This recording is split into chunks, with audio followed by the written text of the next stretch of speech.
Ver se a Priscila Yazbek também tem um cenário bonito, porque ela está na França, que o país se prepara para o segundo turno das eleições parlamentares convocadas pelo presidente Emmanuel Macron.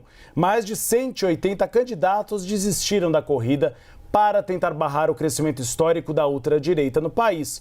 Priscila Yazbek, primeiro eu quero ver, olha, acho que parece que choveu agora há pouco em Paris, mas a gente vê o calor. Que Priscila Yazbek está sem mangas fazendo a cobertura hoje. Priscila, é uma estratégia de Emmanuel Macron com a esquerda para tentar avançar um pouco e ter controle do Congresso francês, né?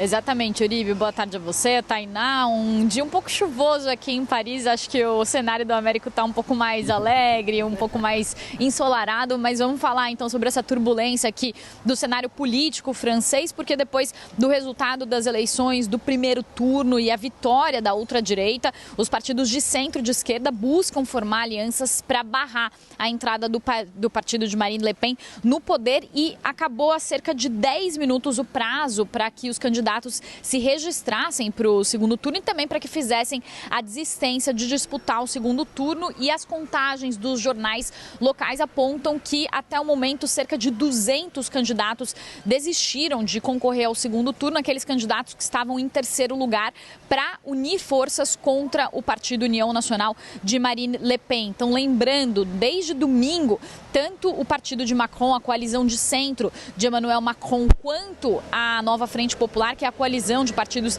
de esquerda, tinham falado sobre pedir para os seus candidatos que ficaram em terceiro ou quarto lugar desistir da sua candidatura para unir forças com aquele candidato que estivesse em segundo ou primeiro lugar naquele determinado distrito, naquela determinada região, para conseguir vencer então o candidato do União Nacional e com isso impedir a entrada da ultradireita no poder. E aí, só para lembrar, para quem não acompanhou, a ultradireita ficou com 33% dos votos no domingo, contra 28% da coalizão de esquerda e 20% da coalizão de centro de Emmanuel Macron. Inicialmente havia uma dúvida se os partidos de centro e também os candidatos de Emmanuel Macron, que representam o partido de Emmanuel Macron, fariam uma aliança ou desistiriam da sua candidatura em prol de um candidato que fosse da LFI, que é um partido de ultra-esquerda aqui na França, liderado por Jean-Luc Mélenchon, uma liderança muito conhecida, muito tradicional da esquerda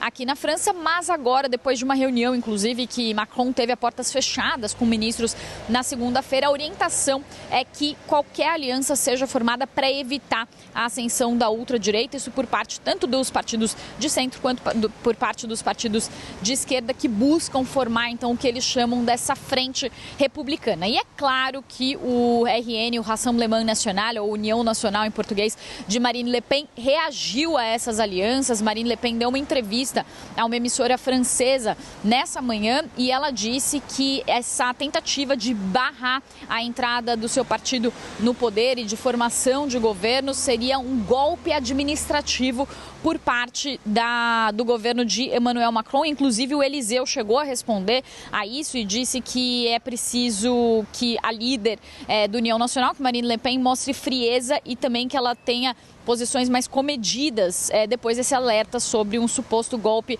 administrativo. Le Pen tinha acusado Macron de já indicar alguns postos-chave dentro do seu governo, por exemplo, na chefia da Polícia Federal aqui do país e também em algumas prefeituras, como uma estratégia do governo de Macron de barrar eventuais medidas e decisões importantes se, de fato, Le Pen ganhar e passar a assumir o cargo, o partido dela passar a assumir o cargo de primeiro-ministro e também outros cargos importantes do governo. Ela falou sobre isso, sobre esses rumores, disse que de fato Macron está tentando fazer essas indicações e aí o Eliseu respondeu que essas indicações acontecem normalmente no verão, desconversou essas acusações feitas por Le Pen. Também Le Pen falou sobre outras questões importantes durante essa entrevista. Ela disse que se de fato o União Nacional sair vitorioso nas eleições, ela não vai impedir Jordan Bardella, que é o seu pupilo e que deve ser indicado como primeiro-ministro, um jovem de 28 anos que é responsável, inclusive, por rejuvenescer a imagem do partido, por suavizar algumas das posturas mais radicais do partido.